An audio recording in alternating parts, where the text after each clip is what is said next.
2 இருக்கு. அதாவது கரையக்கூடிய நார்ச்சத்து, கரையாத நார்ச்சத்து 2மே இதுல இருக்கு.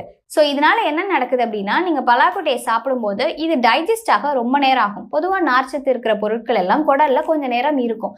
ஸோ இது வயிற்றுல போய் கொஞ்ச நேரம் இருக்கிறதுனால நிறைய பிளட் சப்ளைய கோலானுக்கு, அதாவது நம்ம பெருக்குடலுக்கு அதிகப்படுத்துது. இப்படி நடக்கிறதுனால கோலான் கேன்சர்னு ஒரு நோய் இருக்கு. அதாவது பெருக்குடல்ல புற்றுநோய் வர்றது.